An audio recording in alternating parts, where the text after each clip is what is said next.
terjemahkan dengan puasa, benar aja. Kenapa? Karena kalau puasa sampai 10 hari kan nggak mungkin ya. Ya kan? Mungkin lah. Di sini disebutkan tidak ada hari yang Allah sukai, tidak ada hari-hari yang paling Allah sukai untuk beribadah selain 10 hari pertama. Jadi kalau dimasukin 9 hari pertama puasa, hari ke-10-nya adalah Idul Kurban, bisa masuk diterima. Tapi di sini ternyata setelah saya cek, saya lihat banyak yang mengatakan ini adalah puasa. Nah, kalau dia puasa jelas nggak benar. Karena masa kita puasa sampai 10 hari kan nggak mungkin. Makanya hadisnya dhaif ya. Dari segi makna sudah jelas dhaif. Kemudian ada lagi hadis, ini lebih kuat karena lebih diperjelas. Rasul sallallahu alaihi wasallam bersabda, tidak ada hari amal soleh padanya yang lebih Allah cintai daripada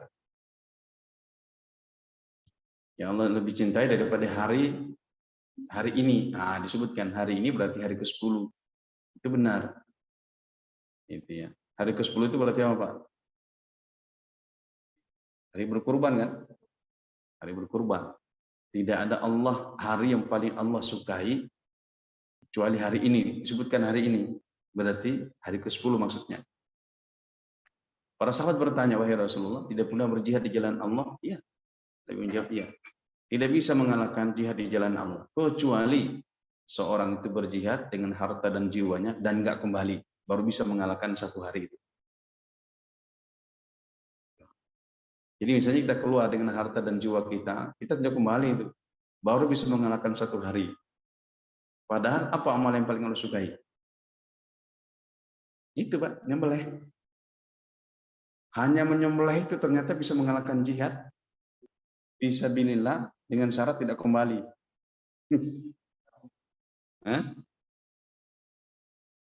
Jadi hari itu hanya berkurban. Mungkin kita kalau 7 orang, taruhlah 3.500.000 ya. Taruhlah segitulah ya. Itu udah mungkin yang murah ya. Kalau ngambil kambing mungkin 1,5. Mungkin kambing kecil. Ternyata berkurban kambing bisa mengalahkan jihad fisabilillah. Nilainya itu Pak. Jihad itu pun dengan syarat nggak kembali. Apa maksudnya? Teman sekalian, jangan sampai besok kita kelewat. Kita tidak berkurban, gitu maksudnya. Karena berkurban kambing maupun sapi ketika itu bisa mengalahkan orang meninggal.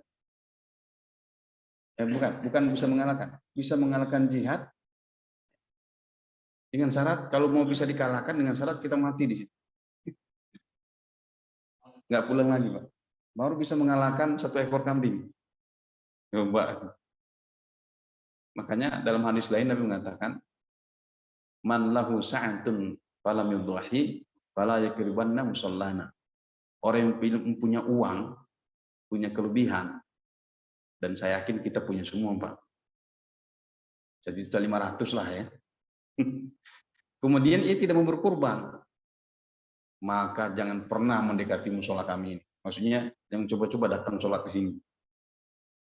Masa pelit amat, itulah ceritanya. Kayaknya begitu. Masa pelit amat punya duit disimpan, bahkan mungkin kalau bunganya saja bisa menyembelih 1 ekor unta. Tapi itu bunga, Pak. Bunga dari hasil di bank kita sebaiknya jangan dibuat berkurban. Kenapa? Bisa jadi itu dipersoalkan kan dari ribanya gitu soalnya. Ya walaupun mungkin ada sebagian mengatakan ya enggak, tinggal ini kehati-hatian kita aja lah. Jadi jemaah sekalian, jangan sampai, jadi yang saya maksud saya pertegas kembali, jangan sampai hari itu kita lewatkan kecuali kita mengambil bagian di dalamnya, gitu loh Pak. Ya, nah, sebenarnya dengan satu hadis ini selesailah itu sebenarnya. Kemudian, nah ini menegaskan untuk puasa Arafah ini. Ya, hadis yang bercerita tentang barang siapa yang puasa 10 hari di awal bulan Zulhijjah, udah jelas hadisnya palsu lah ya, karena 10 hari disebutkan, gimana mungkin 10 hari itu. pasti bentrok. Kemudian ada hadis yang paling kuat.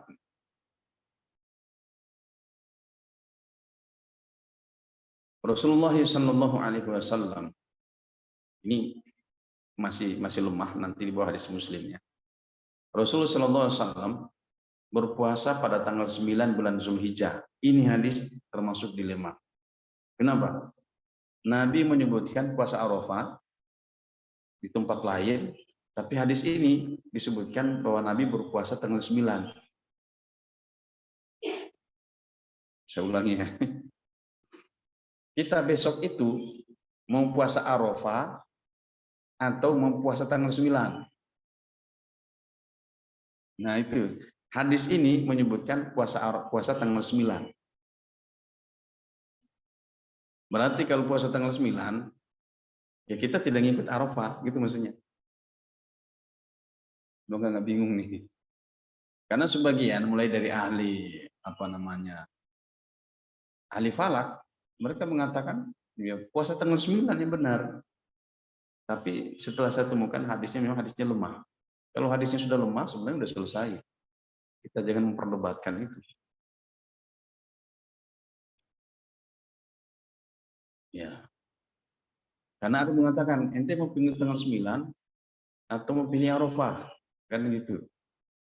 Tapi besok ini mau pilih Arafah mau tanggal 9 tetap aja nggak tepat. Karena kita pakai tanggal 9-nya Masehi, sementara Arafah pakai tanggal 9-nya bulan Islam. Tetap aja bentrok, Pak. Kalau sama-sama pakai bulan Islam selesai. Tanggal 9 ya Arafah.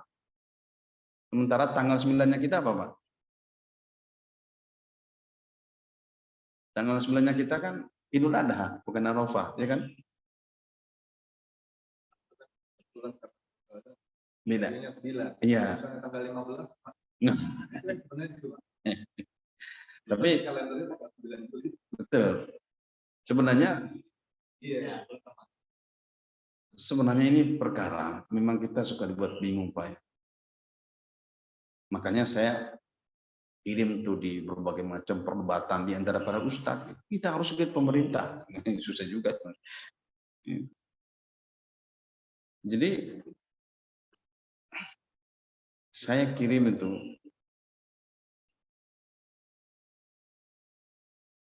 ulama itu sudah menulis sama sekali, para ulama sudah banyak menulis, buku-bukunya juga sudah banyak tentang ini karena sudah pernah terjadi. Saya ngambil potongan dan saya kirim di kawan-kawan saya perdebatan ini. Dia mengatakan begini, idza syakka fi dukhuli Dzulhijjah, jikalau jadi bingung dengan penetapan bulan Zulhijjah, buniyal amru ala ikmali Dzulqa'dah. Itu udah kaidahnya itu. Jikalau ada yang bingung dengan menetapkan bulan Zulhijjah, tanggal 1-nya berapa, kapan, udah buniyal amru ala ikmali Dzulhijjah, ada ikmali Dzulqa'dah. Kalau begitu, hitung aja Dzulqa'dahnya. Kan gitu, Pak. Kita kan tanggal 1 Syawal jelas, Pak. Sama kan semua? Tanggal 1 Syawal itu sama. Masa penetapan di bulan Zulhijjah bisa jadi beda? Gitu. Katanya kalau bingung di dalam menetapkan tanggal 1 Zulhijjah, ya udah kembalikan aslinya, hitung aja. Tentukannya itu. Syawalnya berapa jumlahnya, kan bulan Syawal berapa, Pak? Jadi bingung juga. Bulan Syawal itu Islam itu kan 29, 30. Ya kan? Kalau Masehi ada 31-nya. Gitu. Kalau bulan Islam kan nggak ada. Adanya 29, 30. Itu kan ada pergeseran.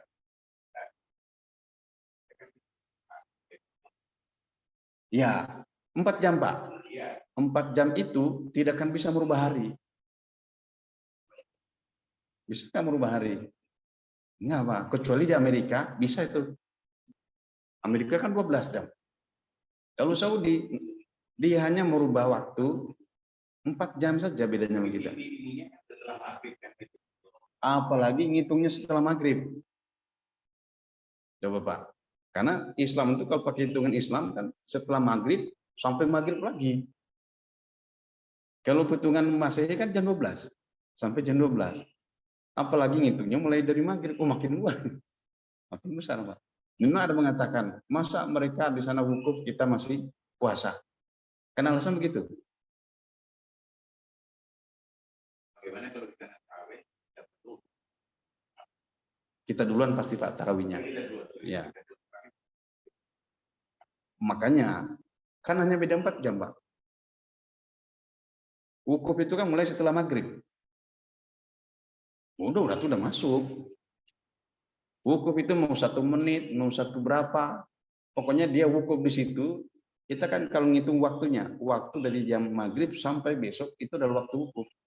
Mau orang singgah sebentar, mau berapa lama, tetap aja. Cuman rata-rata kan kita ngitungnya jam 12 malam jadinya. Padahal yang itu juga aneh juga. Ketika ngitung wukuf pakai jam 12 malam, seharusnya pakai bulan Islam.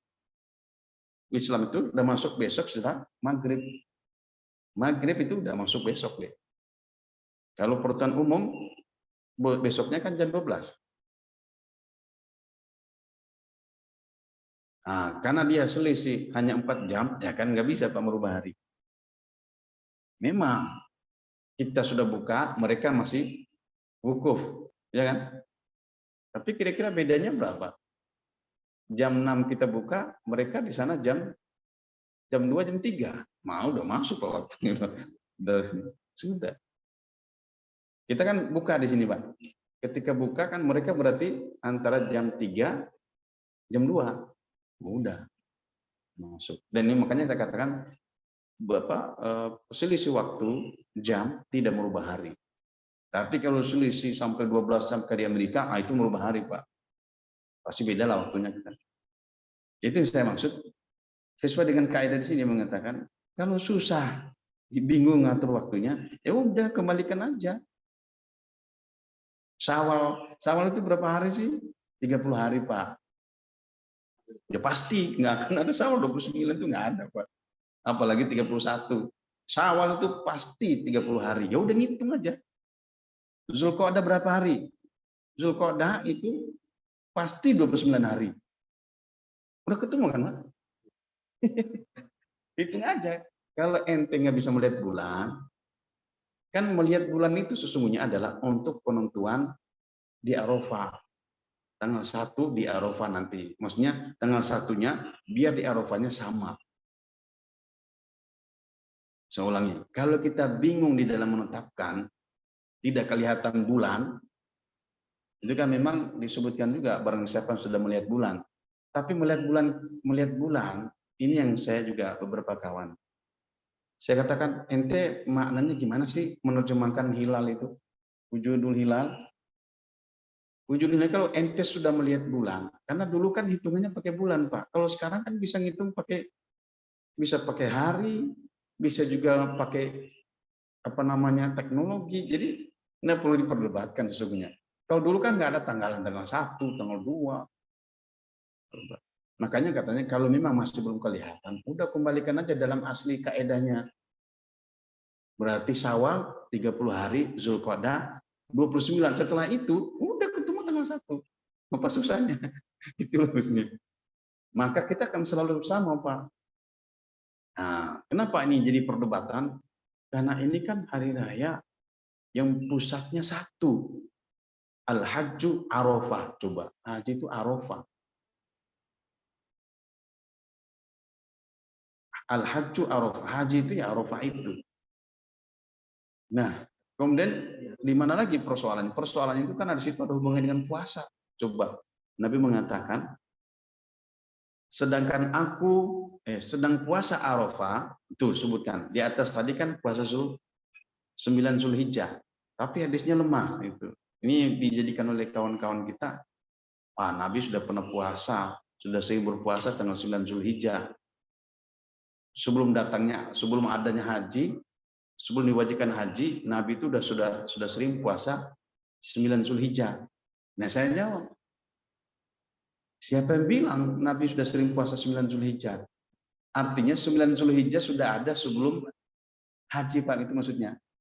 Nah, saya katakan kalau memang 9 Zulhijjah sudah ada sebelum haji, ya Arafah juga sudah ada sebelum haji. Kan Arafah itu tempat. Ya sudah adalah sebelum haji, sebelum bahkan awal-awal sebelum Islam datang, Arafah sudah ada kan, Pak? Itulah saya sebutkan, itu hadis ente, itu hadisnya lemah, tidak kuat, itu nggak usah diperdebatkan. Jadi terdiam Pak jadinya. Oh ente siapa emang berani menutupkan hadis? Itu selesai Pak. Kalau dibilang kayak gitu, saya udah diam aja lah. Simpulannya harus tanggal hari Arafah. Maka mereka nanya, kalau begitu ikut mana nih kita? Ikutnya Arafah. Udah itu patokannya. Kalau ikutnya Arafah berarti orang lagi wukuf, kita puasa. Tapi Pak, ini ilmu Pak. Jadi begini, maksud saya begini, saya tidak ingin bertentangkan ini pemerintah. Karena saya sendiri ternyata khutbahnya besok tanggal 10. Jadi di hati 9. Jadi kalau orang nanya, jadi kita ikut mana Ustaz? Ikut Arafah gitu. Nah, kalau khutbahnya 2 mau saya. Terus saya, jadi gimana Ustaz? Kita kan lebaran haji itu kan sunnah, saya katakan itu sunnah. Ya dua-duanya bagus, itu sunnah. Jadi kalaupun memang terjadi perbedaan hari ke sana, ya udah. Yang penting kita puasanya jangan sampai keliru gitu aja. Karena puasa itu luar biasa kata Nabi. Puasa Arafah, aku memohon pula kepada Allah agar puasa itu bisa menghapus dosa setahun penuh, ya sebelumnya dan setahun sesudahnya. Ini yang jadi yang dikejar itu yang ini nih. Hadisnya kuat Pak. Hadis riwayat Muslim. Gitu.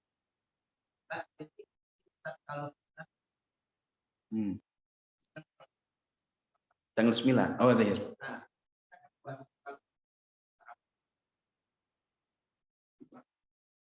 Sabtu. Jumat ya? Oh. Iya betul. Misalnya puasa Jumat, sholat Id. Ya, ini makanya keputusan DKM kalau itu. Karena itu tunda, kita dikembalikan ke jam lain. Iya itu maksudnya.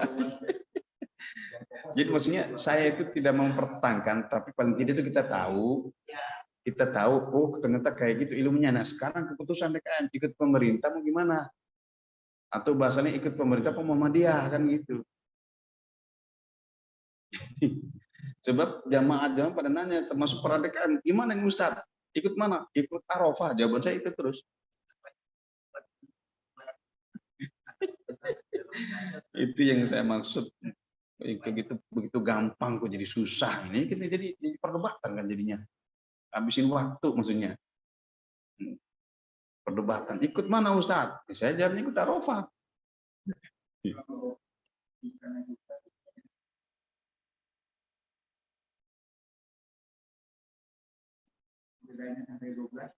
Ya pasti.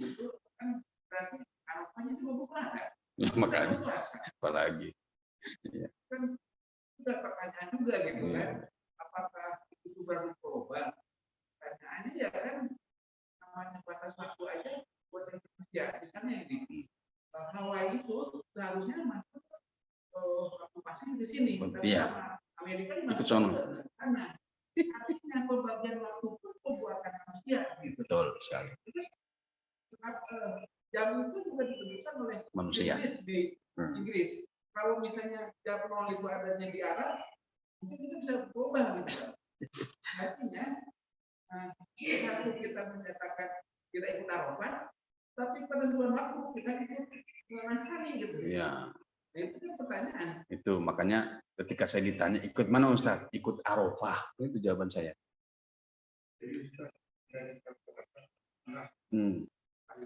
Jumat ya. Lalu sholatnya ikut pemerintah. Nah,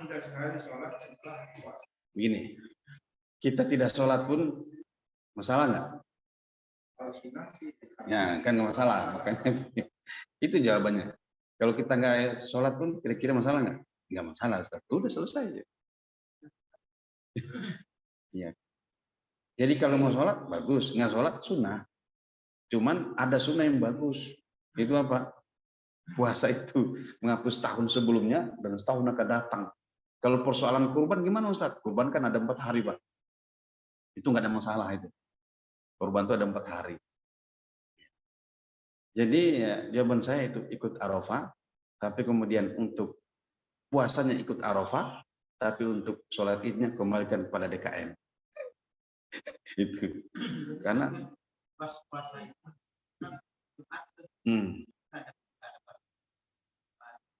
oh itu memang ada sebelumnya atau sesudahnya, kecuali ada puasa-puasa yang memang sudah kalian suka lakukan, termasuk puasa-puasa berwaktu, misalnya misalnya puasa Arafah, itu nggak masuk Pak dalam hadis itu. Bisa berdiri sendiri. Jadi kecuali misalnya puasa Daud ya. Ya, pas ketemu hari pas Jumat. Oh, itu salah paham tuh. Ya. Jadi kecuali puasa-puasa yang sering Anda lakukan itu mestinya. Kalau seringnya puasa Daud, kan udah sering 3 hari setiap bulan. Itu udah ketahuan jawabannya, Pak. Jadi puasa Tarwiyah ini yang ketemu itu. Kan di atas itu ada hadis tuh. Ini nih, puasa Tarwiyah 8 Zulhijjah. Itu hadisnya tidak kuat. Yang paling kuat itu adalah hadis puasa Arafah. Nah, begini. Kemudian bagi siapa yang ingin puasa mulai dari tanggal 1 sampai tanggal 9, silahkan, nggak ada masalah. Cuman, ada cumannya, jangan menyandarkan itu pada hadis. Oh, saya puasa karena ini perintah Nabi. Dari mana itu? Tapi gimana kalau saya puasa? Kalau puasa monggo, puasa kan bagus. Apalagi puasa Senin Kamis pas ketemu tanggal 1 Zulhijjah hari Kamis, ya udah puasa Kamis. Jadi sesungguhnya tidak dilarang puasa. Tapi yang nggak boleh itu menyandarkan itu pada hadis Nabi. Wah, saya puasa ini karena ini adalah perintahnya Nabi. Nah, itu yang nggak benar. Ini bisa dipaham, Pak. Salah ya? Iya. Jadi nggak dilarang puasa, sekali lagi. Nggak dilarang puasa. Silakan puasa, yang nggak boleh menyandarkan itu dengan hadis Nabi. Berarti kan kita berdusta itu namanya itu. Ya nggak boleh. Jadi yang dapatnya puasa 3 hari ya lumayan kan. Kan puasa itu baik Pak, sehat. Sumu tasihu, berpuasalah supaya kamu sehat. Oke, yang penting kita tahu dulu nih bahwa kita puasa itu orang lagi wukuf di Arafah, bukan puasa tanggal 9. Karena hadis puasa tanggal 9 hadisnya tidak kuat. Ini Pak ya. Abu Dawud ya.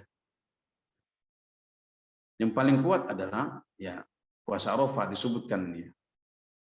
Oke, insyaallah selesai ya tentang puasa ya.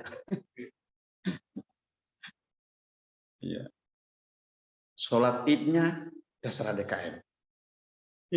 Diputuskan ikut pemerintah ya monggo. Ya. Puasanya ikut Arafah, bukan ikut pemerintah. Iya.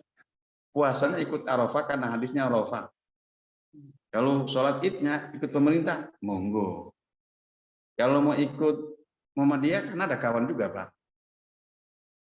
Ya monggo juga, kan ada kawannya, Muhammadiyah. Iya.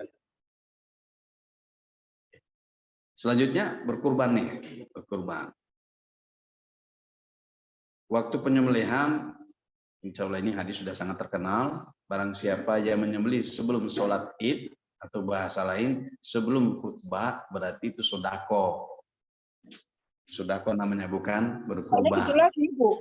Jadi kalau ada yang muslim, kan biasa Pak non-muslim, rumahnya di depan masjid, dia ikut berkurban. Boleh nggak disembelih malam Idul Kurban? Boleh. Karena kan itu bukan kurban namanya. Nah, tapi boleh nggak mengajak mereka berkurban? Boleh, nanti ketemu dalil, saya sampaikan. Keutamaan berkurban. Nah ini ya, ini juga bermasalah ini sekarang. Sebenarnya bukan masalah, tapi dipersoalkan. Kenapa itu bisa timbul masalah? Karena cara menerjemahkan diantaranya, kalau bahasa kita itu nya itu kembali ke siapa? Miliknya siapnya itu siapa? Ya, memang kalau nggak ahli bahasa ya jadi kemudian berusaha menerjemahkan sendiri gitu ya. Hadisnya ini hadis dhaif. Tapi bisa digunakan untuk tentu lebih baik daripada berpendapat sendiri. Jadi hadis dhaif begitu Pak, lebih kuat daripada pendapat. Pelan-pelan. Itu hadis dhaif ya. Walaupun hadis yang dhaif, dia lebih kuat daripada pendapat kita. Cuman dari segi beramal kita harus lihat dulu gitu. Tidak ada amalan yang dikerjakan anak Adam ketika hari raya kurban yang lebih dicintai oleh Allah daripada mengalirkan darah. Nah, ini kan juga kuat di atas kan hari ke-10 Allah paling sukai dan mengalahkan jihad fisabilillah. Sesungguhnya pada hari kiamat ia akan datang dengan tanduk-tanduknya. Udah jelas nih penafsiran ini. Ia akan datang dengan tanduk-tanduknya, kuku-kukunya, bulu-bulunya. Berarti ini tanduk, kuku dan bulunya hewan Pak. Bukan kukunya kita kan udah jelas nih. Hadisnya dhaif, tapi untuk menerjemahkan perdebatan, ini dia. Pak Ustadz, itu kukunya siapa yang dipakai? Kita nggak boleh nyukur rambut. Nah itu hadisnya. Nah ini. Padahal hadis ini udah cukup jelas untuk menerjemahkan. Ia akan datang dengan kuku-kukunya. Kalau itu dipakaikan kita, masuk Pak, kita punya kuku juga. Tapi kalau udah masuk di dalam tanduk, masa kita bertanduk? Akan datang dengan tanduk-tanduknya. Kalau pakai bulu-bulunya, mungkin bulu-bulu kita ada Pak. Ya, rambut-rambutnya ya. Kita punya rambut. Tapi kalau udah ngomong tanduk, masa kita punya tanduk? Berarti ini maksud ini siapa Pak? Hewan pasti.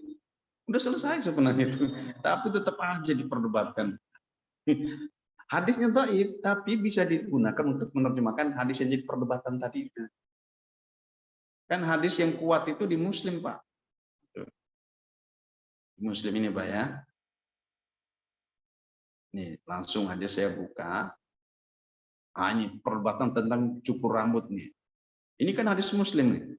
Jika telah tiba 10 Zulhijjah dan salah seorang di antara kalian hendak berkurban, maka janganlah mencukur rambut atau memotong kuku sedikit pun. Ini kan hadisnya kuat. Nah, sekarang pertanyaan kukunya siapa? Nah, dan banyak sekali yang menguatkan pendapat-pendapat ini berlaku bagi mereka yang haji. Haji kan ada tahallul awal, Pak. Ada tahallul sani. Nggak boleh sebelum datang waktunya. Nah, kita mau tahallul apa kalau kita, Pak? Kita nggak pakai tahallul kan? Kita di sini mau tahallul gimana? Nah, bagi orang yang berkurban, setiap helai rambut, bulu hewan maksudnya adalah kebaikan. Itu jelas banget. Jadi menerjemahkan hadis di atas. Kemudian dikuatkan lagi di bawah ini.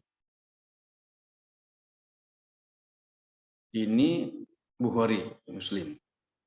Aku pernah menanyakan tali kalung hewan udhiyah pada Rasulullah. Kemudian beliau mengikatkannya dengan tangannya dan mengirimkannya, dan beliau tidak berikhram, mengharamkan sesuatu. Nabi tidak mengharamkan sesuatu hingga beliau menyembelihnya.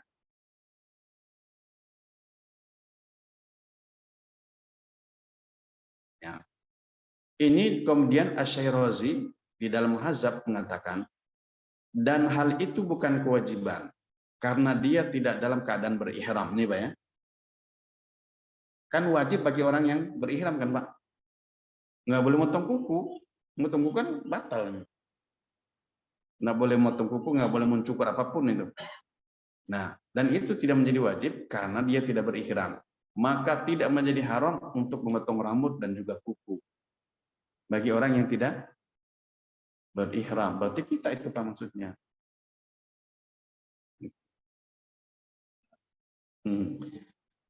Terus ayat Al-Quran, wala tahliku ru'usakum hatta yablughal hadyu mahillah. Janganlah kamu mencukur rambut kepalamu sebelum hewan kurban sampai pada tempat pemelihara. Itu juga jelas. Nah, jadi hadis dhaif tadi bisa digunakan untuk menerjemahkan ini maksud di situ adalah tanduk-tanduk itu tentu adalah hewan lah. bukan kita. Jadi pas kita pas beli hewan tanggal 1 Zulhijjah, lupa motong rambut. Sementara memotong rambut, motong kuku kan sunnah. Nah, itu. Lupa motong rambut. Nah, gimana tuh? Ya udah potong aja, kan nggak ada hubungannya, kabelnya juga nggak ada. Nah, ini sebenarnya selesai, tapi diangkat terus. Selalu. Padahal udahlah. Jangan kita memperpanjang perdebatan di situ. Nah, ini masalahnya kan para ustadz-ustadz besar itu juga.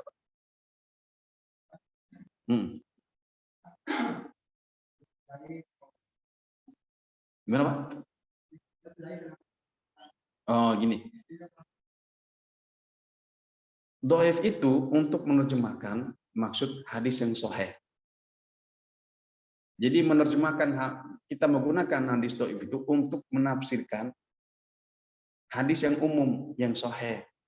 Sebab kalau menggunakan pendapat kita, tentu nggak bagus. Hadis dhaif lebih kuat ketimbang pendapat kita, Pak. Itu kaidah itu. Hadis dhaif lebih kuat daripada pendapat kita. Bisa dipaham maksudnya? Ini kaidah, Pak. Bisa digunakan untuk menerjemahkan. Maka saya katakan dari segi amalan, entar dulu.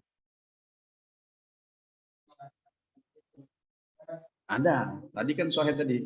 Aisyah mengatakan, dan Nabi tidak mengharamkan sesuatu apapun. Itu hadis sahih. Tapi kan masih umum tuh. Nah, yang saya pakai hadis tadi itu, ini kukunya siapa ini maksud? Kan kalau orang nggak pakai penafsir kan, wah ini ya kukunya hewan. Ente tahu dari mana? Kan kita sama gitu. Ente siapa? Tapi kalau menyebutkan ada hadis tapi dhaif, tentu lebih bagus daripada pendapatnya ente. Paham nggak maksudnya, Pak? Iya. Boleh. Bisa. Kuat, pasti ada.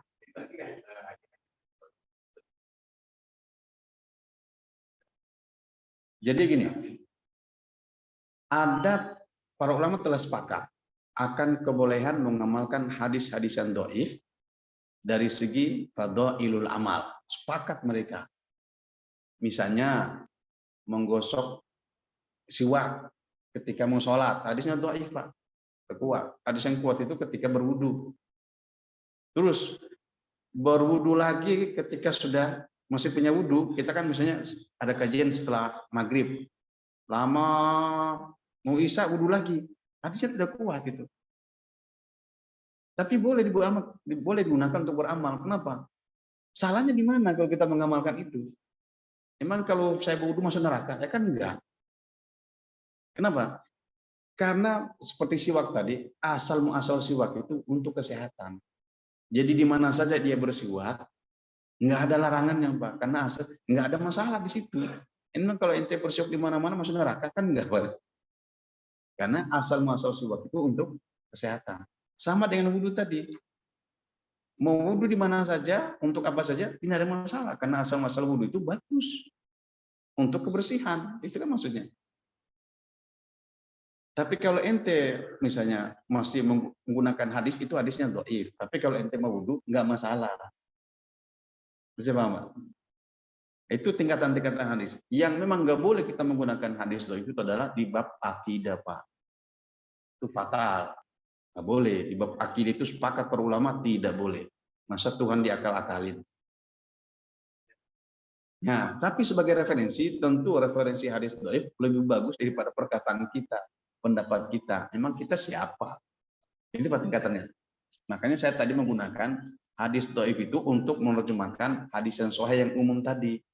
Barang siapa kata Nabi di hadis tadi itu, barang siapa yang ingin berkurban, ya, janganlah kalian mencukur rambut dan memotong kuku sedikit pun. Ini hadis Muslim. Pertanyaannya kukunya siapa? Itu kukunya siapa, kemudian rambutnya siapa. Nah, karena ini menerjemahkan umum, kita kan nggak bisa membawa pendapat kita sendiri. Kemudian saya bawakan lagi hadis bawah ini, bagi orang berkurban setiap helai rambut hewan, kan udah jelas pasti. Ya, gimana, Pak? Hmm.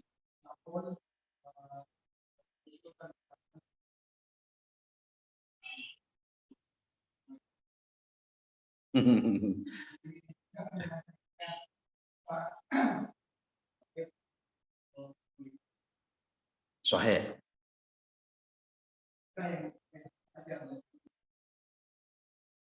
Jadi begini, Pak.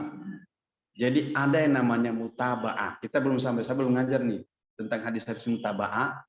Ada yang namanya hadis yang syawahid. Mutaba'ah itu mengikuti hadis yang sahih. Hadis yang dhaif mengikuti hadis sahih. Atau ada hadis yang lemah, tapi ada hadis lain menguatkan.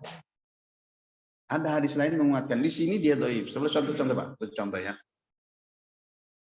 Hadis yang diriwayatkan oleh Ibnu Majah bisa jadi dhaif dari segi sanad. Tapi hadis yang sama diriwayatkan oleh Bukhari. Lah kok bisa? Iya, ketika Bukhari belajar kepada gurunya masih muda. Tambah ya. Gurunya masih muda. Ketika Ibnu Majah meriwayatkan hadis dari dia, gurunya sudah umur 70.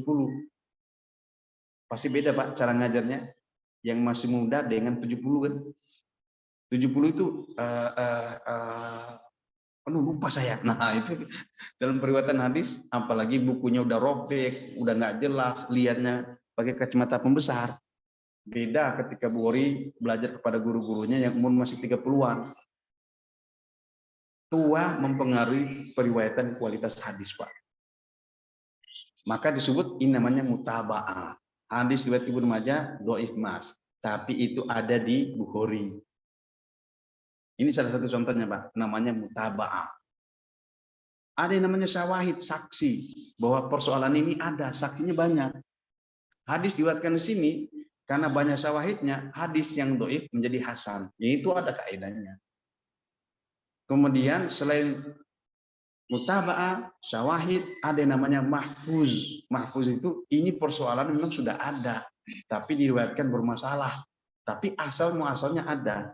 Misalnya nih sebagai contoh, hadisnya sudah kuat. Sesuatu yang sudah ada itu misalnya seperti di zaman jahiliyah dulu kalau orang mau akikah itu kan darahnya diambil dibalurin kepada anak-anak. Ini zaman jahiliyah, Pak. Yang kemudian Islam datang memang diganti bukan lagi pakai darah tapi pakai minyak za'faron. Itu yang saya sebut ini persoalan amalan ini sudah ada di zaman dulu. Ah, nanti Pak kita akan belajar ilmunya. Ini yang berkali-kali juga saya katakan kawan-kawan, ente kok berani berdebat dengan saya, ente jurusan usul, berani berdebat dengan saya S1, S2-nya, S3 ilmu hadis. Gimana ceritanya?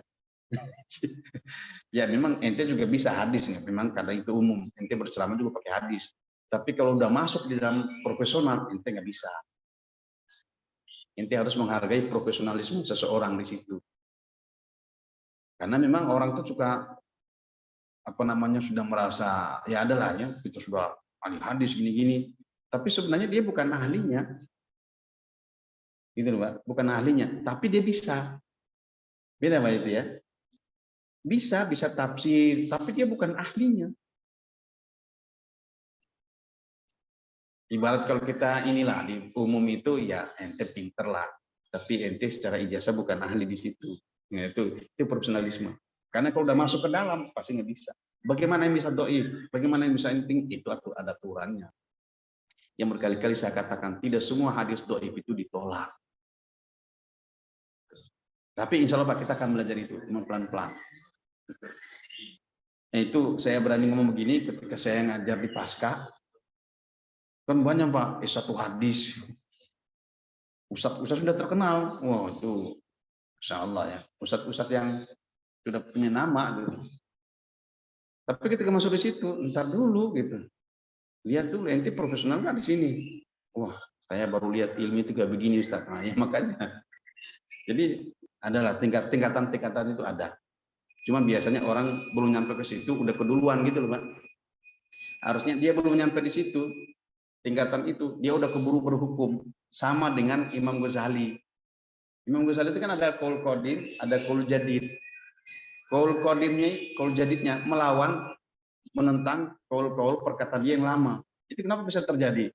Karena dia menemukan yang baru. Ternyata yang benar begini. Gitu loh, Pak. Cuman ketika masih biasa, udah terkenal.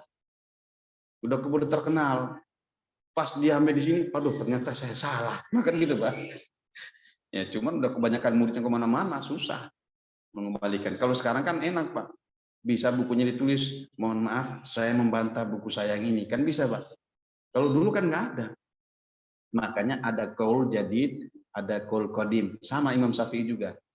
Kenapa bisa begitu? Karena mereka ketika pindah, mereka dapat ilmu baru. Ya Allah, ternyata saya salah dulu. Cuman keburu berfatwa gitu. Paham maksudnya? Insya Allah gampang lah itu. Tapi ilmu hadis tadi, mungkin insya Allah kita akan pelajari lagi lah Pak. Karena itu tadi, itu perlu tadi itu. Kita biasanya hadis-hadis sudah ditolak semua, padahal ya insya Allah ada tingkatannya Pak. Ini yang kalau tidak belajar begini, ini yang kemudian ada ustadz yang tasaddud Pak. Tahu tasaddud ya? Tasaddud terlalu ekstrim, terlalu kaku. Kenapa? Karena sebenarnya ilmu hadisnya tidak luas. Hanya dia mengatakan ini haram, udah haram bisa lagi. Padahal ada hadis lain mengatakan boleh. Nah ini sisa. Contoh seperti minum, Nabi melarang, jelas hadisnya. La tasrabanna ahadukum qa'iman. Janganlah kalian minum sambil berdiri. Hadisnya kuat, wajib. Kenapa? Karena ada korina di situ. Korina fiil madi fi'il dimasuk oleh lam nahi, berarti ditambah lagi dengan nun taukid menjadi haram. Itu kalau pakai qarina usul fikih. Makanya la tasrabanna, janganlah kalian minum sambil berdiri. Barang siapa yang lupa maka hendaknya dia muntahkan. Itu kan qarina, Pak. Tapi ada hadis Nabi pernah minum air Zam-Zam. Nah, ini kan gini. Ketika orang ketemu hadis itu, ya udah nggak boleh minum di haram. Nah, itu yang pun disampaikan kemana-mana. Padahal ada hadis lain mengatakan Nabi pernah minum berdiri. Cuman dia tidak temui itu aja masalahnya. Dia tidak temui itu, keburu ngomong kemana-mana. Sama aja dengan pipis berdiri. Nah, itu. Oke, jemaah sekalian, itu kita akan pelajari biar kita dapat ilmu banyak lah. Saya langsung di sini jemaah sekalian. Tempat penyembelihan hewan itu tentu lebih bagus. Nabi suka menyembelih sendiri, Pak. Itu lebih bagus. Tapi kalau kita nggak bisa, jangan coba-coba. Apalagi pelatihannya cuma nyembelih ayam, waduh. Nyembelih ayam ini butuh seorang ahli Pak, profesional di sini, tidak bisa sembarangan. Jadi ini ini tugas panitia ini. Jadi paling tidak si penyembelih itu punya CV udah berapa ekor, 1000, oh aman, udah 1000 ekor. Udah berapa ekor Pak? Alhamdulillah kemarin sudah 2 ekor. Ini kurang Pak CV-nya. Kurang CV-nya. Itu penyembelihnya bisa berkali-kali dan nggak bagus Pak itu. Bukan nggak boleh, nggak bagus. Menyiksa dan dagingnya nggak enak Pak. Yang paling bagus cuma 2 kali. Tarik, dorong. Dah cukup yang bagus. Dan ini kalau orang nggak profesional nggak bisa. Sampai saya ditanya, Ustaz, nah gimana kalau udah begini nggak mati-mati? Haram nggak? Ya enggak. Kalau nggak mati sembelih lagi Pak. Loh kok? Nah iya kan sampai mati Pak. Kalau belum mati disembelih lagi, masa dipukul? Dagingnya haram nggak? Ya enggak lah Pak. Kalau ente nggak menyembelih nama Allah, baru haram di situ. Itu masalahnya hanya dagingnya nggak enak. Itu karena hewannya tersiksa di situ. Jangan difatwakan dagingnya haram, apalagi. Ya enggak lah Pak ya.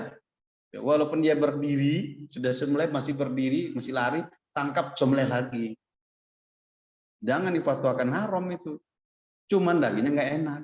Dan kita menyiksa hewan, gitu aja. Karena ada Ustadz yang ngomong, dagingnya haram Pak. Lah, kasihan yang sudah beli sapi 30 juta tiba-tiba. Nah ini Pak ya. Ustaz, apa namanya? Hewan kurban itu kan ada juga di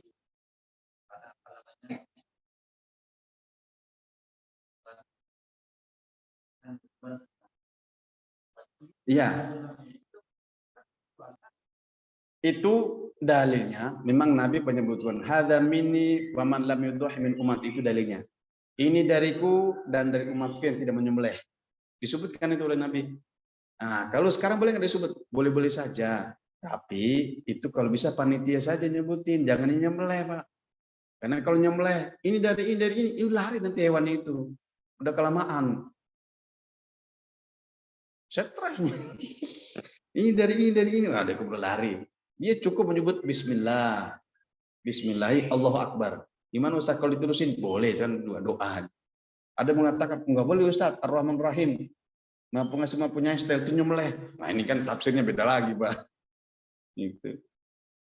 Memang dalilnya yang jelas, dalilnya itu Bismillahi, Allahu Akbar. Allahumma sholli ala sayyidina Muhammad, Bismillahi, Allahu Akbar. Nah, ini penyembelih, tapi hewan atas nama ini, atas nama ini, atas nama ini. Nah, selesai itu. Terus Bismillahi, Allahu Akbar. Nah, itu maksudnya ada kerjasama itu ya. Kemudian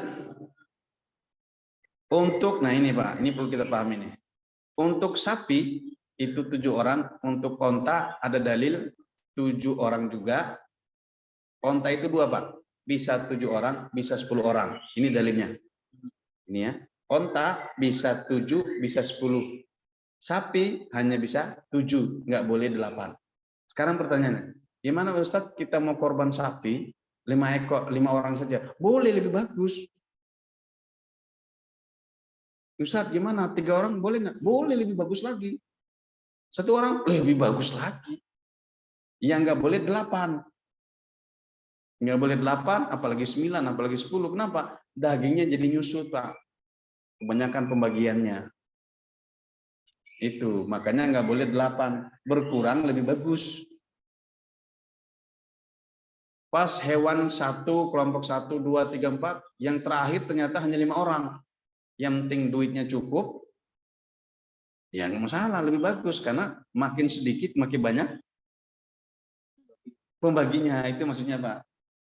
Kalau makin banyak orangnya, makin sedikit pembagiannya. Nah, ini bisa dipaham, Pak ya?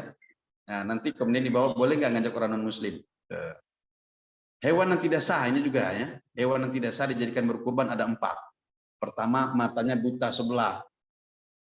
Tuh. Kalau rabun gimana Ustaz? Rabun nggak apa-apa, Pak. Cuman kita tahu dari mana itu rabun. Cuman hati-hati juga, sekarang kan banyak mata palsu, Pak. Banyak mata palsu. Jadi mata yang hewan yang matanya buta sebelah, apalagi 2 belah. Yang kedua, hewan yang jelas-jelas sakit. Nah, sekarang Pak. Jadi memang pas penyakit hewan sekarang pas lagi memang muncul gitu. Cuman herannya kok ketika mau Idul Adha muncul penyakitnya. Kemarin-kemarin kemana itu penyakit gitu. Adanya sekarang gitu. Akhirnya karena adanya sekarang kita butuh sertifikat jadinya. Sertifikat bisnis lagi jadinya. Nah, itu cari duitnya gampang sekali kayaknya. Jadi hewan yang jelas-jelas sakit. Nah, kita tahu lah ya kalau sakit ya. Yang kedua, yang ketiga, hewan yang pincang atau patah tulang, sumsumnya apalagi. Itu nggak boleh. Yang keempat ada 2 dalilnya. Hewan yang tanduknya patah atau telinganya sobek. Coba. Nah, disinilah mahalnya panitia. Mahalnya panitia di sini. Kita kan sudah ngasih 3.500.000.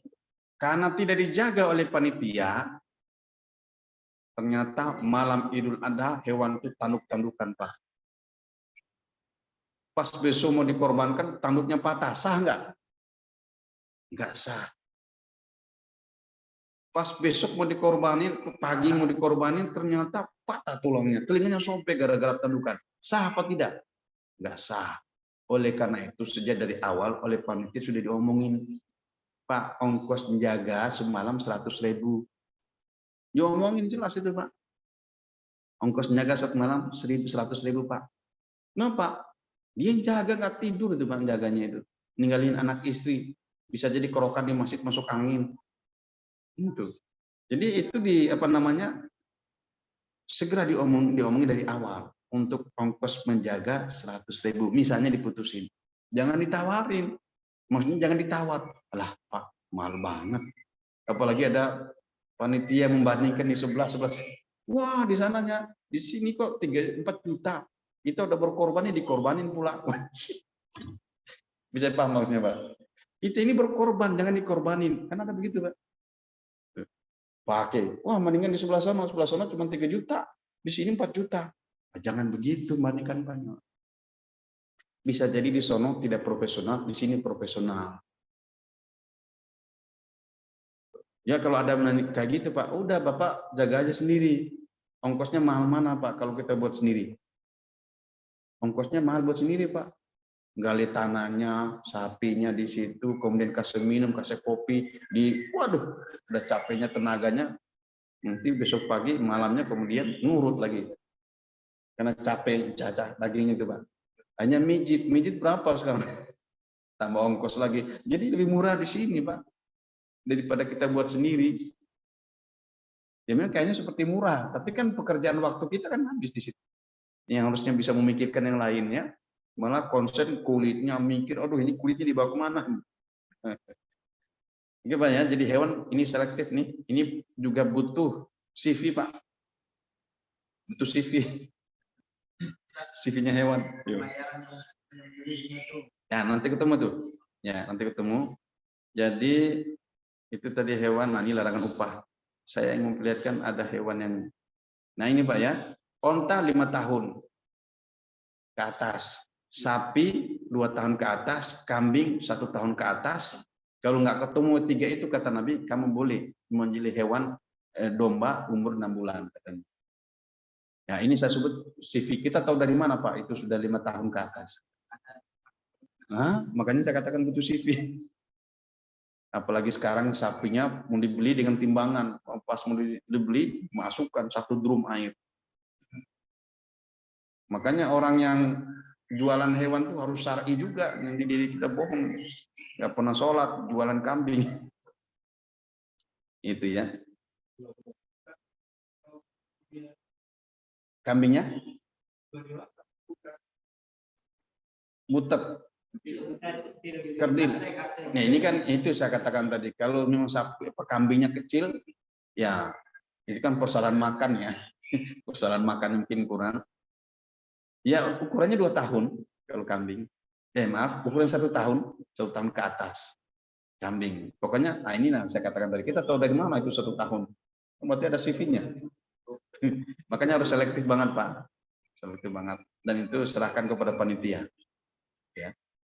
Pokoknya sapi 2 tahun ke atas, onta 5 tahun ke atas. Ini belum pernah Pak nyembelih onta di sini ya. Nah, kalau semuanya pada daftar Pak, Pondok Puring ini nih, wah itu bisa 5 ekor onta Pak. Dapat dari mana? Ya ada aja, impor dari luar.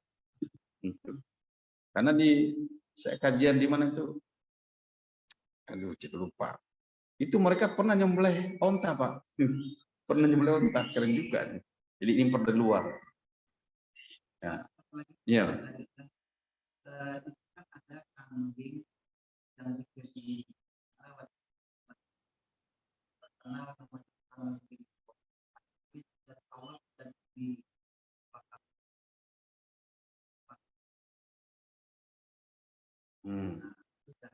dan itu harganya mahal. Harganya mahal ya? Apakah itu maksud cacat atau tidak ya? Ya, tidak disebutkan itu cacat itu. Karena itu tujuannya untuk supaya dia besar. Bagian daripada pengobatan itu. Supaya besar. Sama dengan sapi-sapi yang sekarang ini, Pak. Yang 1 miliar itu. Itu kan pakai pengobatan itu. Ya.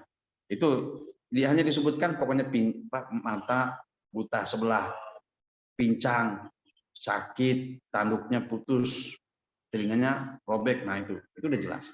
Kalau yang tadi dikubiri kan bukan karena sakit, Pak. Memang tujuannya untuk memperbesar.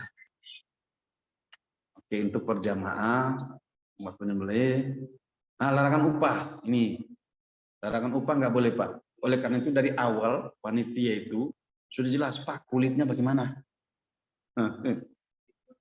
kakinya gimana. Oh kulit buat panitia udah selesai. Jadi sini hadisnya jelas. Aku disuruh oleh kata Ali, disuruh oleh Nabi Muhammad, oleh Nabi untuk mengurusi hewan kurbannya. Semuanya aku sedekahkan. Semuanya disedekahkan dan aku tidak, dan kami memberi upah kepada tukang dari uang kami sendiri. Ini Pak. Maka itu dari panitia 1 ekor sapi 150 Pak. Itu untuk nyembelih. Itu udah diminta. Jadi ongkos apa lagi Pak? Ongkos untuk menjaga semalam 100.000 misalnya ya. Ongkos nyembelih 150.000 berarti udah 250.000 itu. Itu yang sebagian orang kemudian kurang terima. Ya Allah Pak, mahal banget Pak.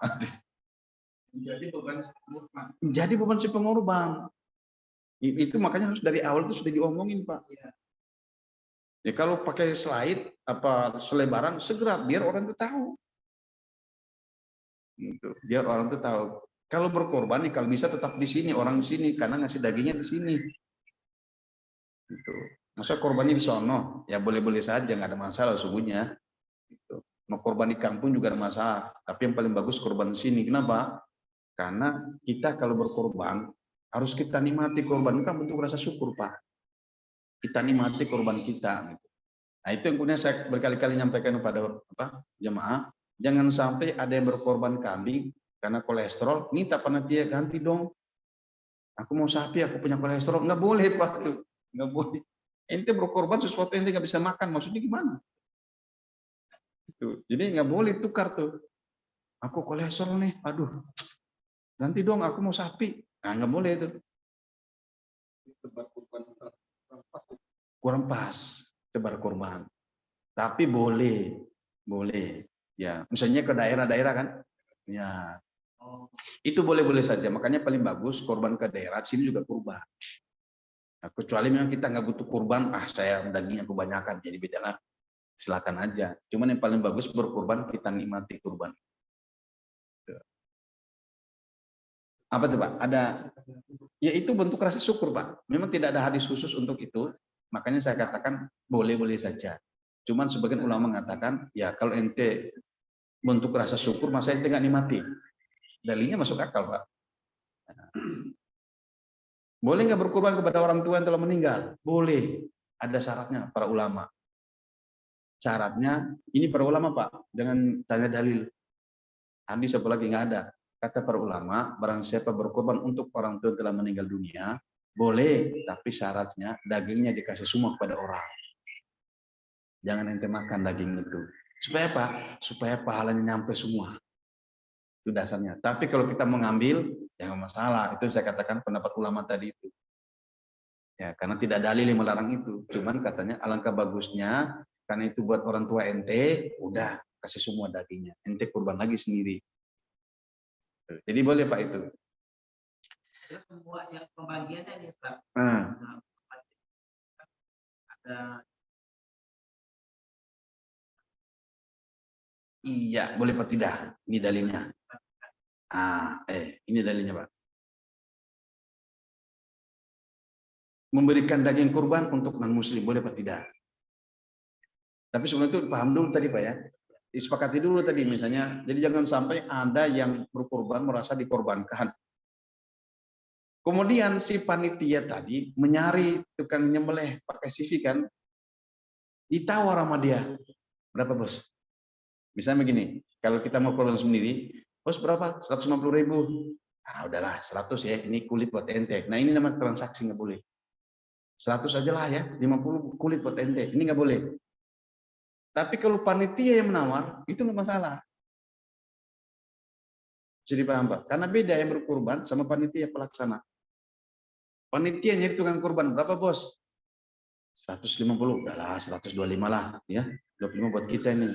Boleh apa tidak? Boleh itu. Karena itu usahanya panitia, dia nyari. Waktunya kan mahal. Dia usaha, pinteran dia, bisa mensiasati itu. Nggak masalah Pak itu. Kan sudah tadi. Ketika awal diomongin, berapa Pak? Oh, sekali motong 150. Itu kan sudah pada umumnya tuh Pak. Harga berlaku di pasar misalnya 150 sekali motong. Oleh panitia kan bisa aja dia nawar-nawar. Makanya di awal tuh saya katakan begini. Kulit pas ketiga ini Pak 150.000 Pak sekali motong. Kulitnya gimana nih? Buat panitia aja. Alhamdulillah. Jadi dari awal sudah diomongin. Kulitnya gimana Pak? Kakinya, kepalanya, itu buat panitia. Alhamdulillah. Kan gitu. Panitia jual itu. Ini maksudnya apa Pak? Supaya besok panitia itu jangan kapok jadi panitia. Sudah capek, ngaca-ngaca itu Pak nggak gampang, keringat. Wah, udah nggak mandi, belum sarapan pula. Jadi bukan kewenangan daripada panitia full, Harus izin dulu, makanya Pak kulitnya gimana? Obat panitia, udah selesai. Dengan syarat, kalau panitia ikut berkorban harus hati-hati. Karena dia ikut makan duitnya itu. Panitia ikut berkorban. Nah dia buat transaksi, nggak boleh. Ya, jadi kalau memang panitia ikut transaksi, berarti kulitnya itu dia jangan ikut makan. Karena biasanya kulit kan seminggu sebelumnya atau 3 hari. Jadi ketahuan lain ongkos kulit. Kan ketahuan Mbak, harga kulit dengan harga transaksi dari awal 150.000 sama 100.000 malam itu beda, itu sama ongkos kulit. Jadi kulitnya udah dikumpulin dijual di akhirnya, si perkurban nggak boleh ngikut.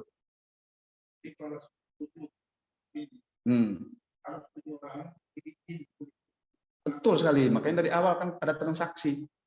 Ini kulitnya gimana bos? Ya paling tidak kan ada ketuanya di situ. Gitu. Nah, ini bisa dipaham karena ini hal-hal yang kayak kadang kita lalai gitu ya. Iya, tapi sangat berbahaya itu. Si panitia ternyata ikut berkurban. Pas kulitnya dijual ikut makan. Nah, jadi masalah ini. Ini transaksi itu nggak boleh. Ya, tapi ketahuan apa itu harga kulit kan ketahuan, karena itu di akhir kan. Jadi gampang ingatnya. Aku nggak usah dapat ya, karena aku panitia, aku juga pengurban di situ. Udah kalian aja dah. Ya, itu duitnya kemanain? Mau kasih masjid boleh. Mau buat panitia buat beli baju pengurban nggak masalah. Jadi jangan ada yang dari, wah ini kok kurban kok jadi jualan-jualan, nggak masalah Pak. Itu kan sudah ada ini. Termasuk Pak ongkos. Kalau di sini kan mungkin ada tenda ya. Tenda itu dibebankan ke uang masjid atau ke uang pengurban? Yang benar kepada uang perkurban. Jangan diikutkan dengan punya kas masjid, beda itu Pak. Iya.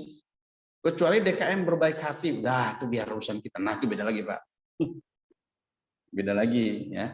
Kalau DKM berbaik hati, udah pakai duit masjid, boleh apa tidak? Ya boleh-boleh saja, itu kan sosial. Tapi kalau DKM, nggak usah, kita ambil dari ini aja, jangan pakai uang masjid. Udah sedikit pakai lagi. Boleh nggak memberikan non muslim? Boleh Pak, dalilnya ini. Dalilnya boleh. Apakah kalian sudah memberikan tetangga Yahudi kita? Sampai 3 kali diulangi. Jadi boleh ngasih daging muslim, non muslim, daging kurban kepada non muslim. Boleh Pak. Jangan sampai kelewat itu tetangga. Ada yang mengatakan itu daging kurban buat orang miskin, boleh. Orang kaya pun boleh Pak. Memang orang kaya nggak makan daging. Dia kaya tapi belum tentu punya daging di rumahnya. Jadi boleh ngasih orang kaya, boleh juga ngasih orang miskin. Non muslim aja dapat. Dapat pahala nggak Pak? Ya dapat Pak. Ngasih kambing aja, ngasih kucing aja dapat pahala, apalagi ngasih manusia. Ya, ngasih kucing aja kita dapat pahala, apalagi ngasih manusia. Ya. Nah, ini dulu gimana deh?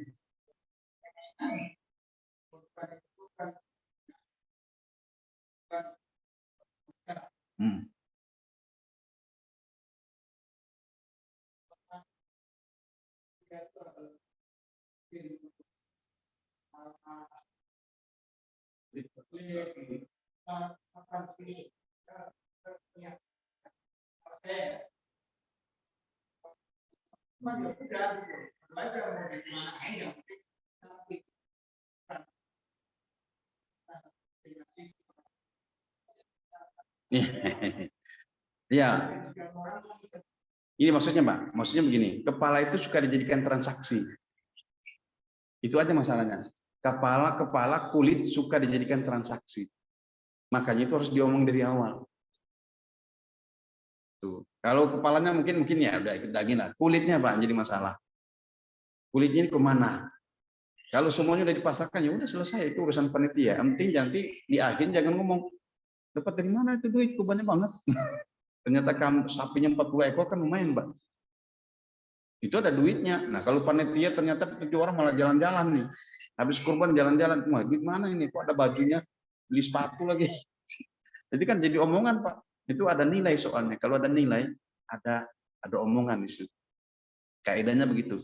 Kalau ada nilai di situ, suka ada hati-hati yang kurang nyaman. Makanya dari awal harus diomongin. Nggak ada salahnya Pak ngomong.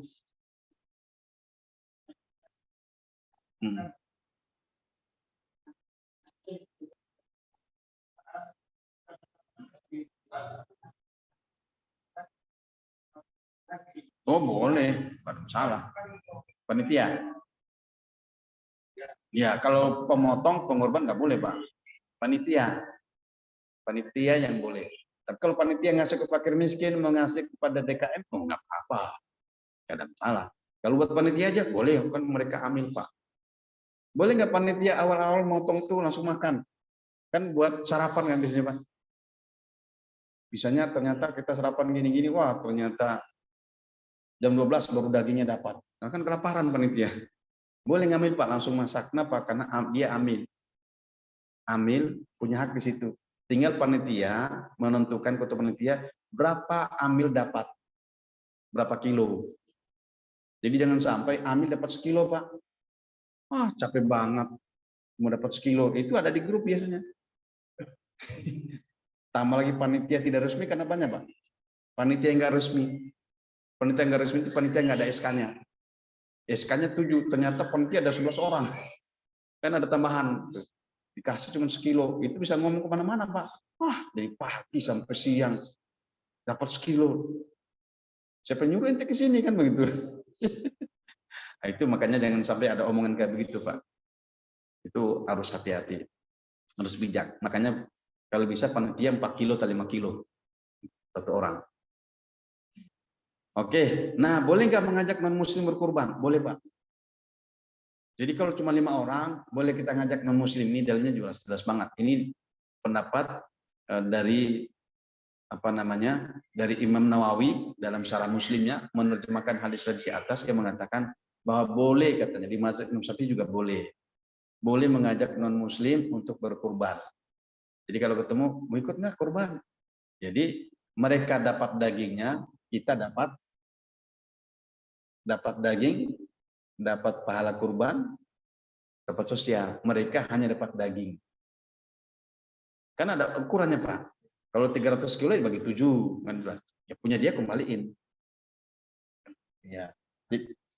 Ini terjemahan Pak. Ini syarah, bukan hadis. Hadisnya umum, kemudian disyarah oleh Imam Nawawi dengan pendapat yang mengatakan au ba'duhum yuridul laham. Atau sebagian pingin dagingnya saja. Itu menunjukkan bahwa non-muslim boleh diajak. Dia berkurban, aku mau daging, ya udah. Jadi boleh Pak.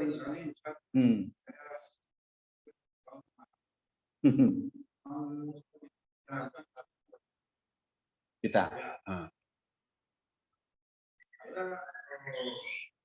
Aku tidak atas nama sampaikan atas nama karyawan yang berkorban. Nggak apa-apa, karena kan punya mereka. Mereka yang kan udah diserahkan kepada kita Pak. Nah, hanya perlu ditanya itu, Bapak mau dagingnya apa gimana? Oh ya udah berarti itu itu namanya semacam hibah. Kan nggak ada Pak. Kan dia hanya menyerahkan aja daging sapi. Itu ada perserikatan nggak? Cuman pokoknya ngasih hasil ekor, disebutin nggak perlu. Kita baca Bismillah aja, nggak usah pakai sapi dari mana. Oh bagus dibagikan. Itu boleh kita sembelih sebelum Idul Adha juga, boleh kita sembelih. Sedekah. Sedekah Pak. Tapi sedekah dari dia, enggak juga, itu hibah. Kan hibah itu kan tidak mengharapkan apa-apa. Karena kalau pakai pahala, dia nggak dapat pahala, dia kan non-muslim.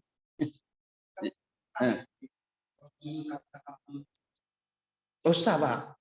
Jadi misalnya kita hanya ada 6 orang, kita ajak non-muslim. Boleh sah. Kan 7 orang. Sah. Jadi dia pengen dagingnya saja, ya kita kurban sama daging. Kan hakikatnya kan supaya lebih murah. Itu maksudnya. Jadi kalau ada 3 orang non-muslim, nggak ada masalah, lebih murah.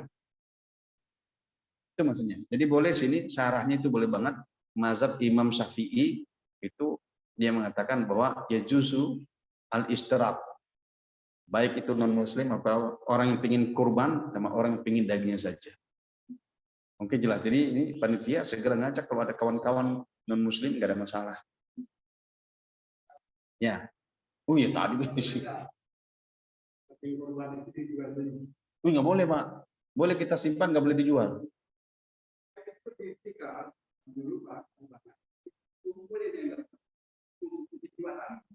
Itu nggak boleh. Tapi kalau udah kita kasih Pak misalnya, iya. Jadi kita berkorban. Kita kasihkan. Saya ngasih kepada Bapak. Bapak jual itu nggak masalah. Ya, dia mau jual, kalau mungkin udah satu tumpuk, banyak kan saya jual dah. Itu boleh Pak, nggak masalah. Ya nggak boleh saya. Iya, yang mendapat kurban boleh menjual, terserah dia Pak. Dia mau duitnya, mau daging kebanyakan. Ini kan butuh diolah, nggak ada capek, ya jual sebagian. Butuh capek, boleh Pak, boleh, itu nggak ada masalah. Dia boleh menyimpan, dalilnya juga ada, menyimpan berbulan-bulan pun nggak masalah. Kemudian dia juga boleh menjual itu. Ya kan, masa daging nggak ada cabenya Pak, minyak goreng nggak ada, mahal. Oke, cukup Pak ya. Oke ya. Apa tuh? Panitia? Panitia diberikan gitu maksudnya. Ya kan dia ambil Pak. Ambil Pak, ambil dapat. Oh iya, ambil Pak. Ambil itu dapat bagian. Jadi dia makanya pas disembelih ambil sekilo dulu dimasak buat panitia. Boleh. Nah, Pak Ketua Panitia segera memutuskan setiap orang panitia itu mendapatkan sekian jatah kilo. Jangan sampai dia nggak dapat Pak, waktunya habis. Oke, cukup ya. Saya pikir jemaah sekalian cukup jelas. Insya Allah ini terus berkembang. Hal-hal yang baru pasti tahun depan beda lagi nanti. Semoga Allah SWT berikan kepahaman kepada kita, memberikan ilmu serta beri kekuatan untuk mengamalkan apa yang menyampaikan. Ada baik dari Allah. Mohon dimaafkan semua kekurangannya. Mari kita tutup dengan doa kifaratul masjid. Subhanakallah wa bihamdika asyhadu an la ilaha illa anta astaghfiruka wa atubu ilaik. Assalamualaikum warahmatullahi wabarakatuh.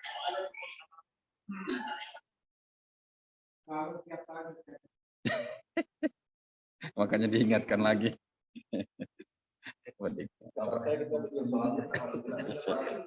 Ya, udah setuju Pak. Ngomong.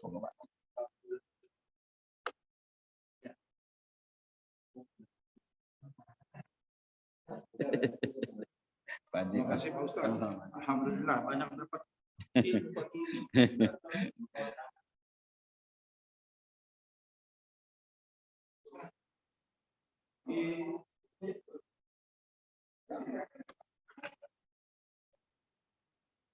Iya Pak, banyak tanggal 9. Pemerintah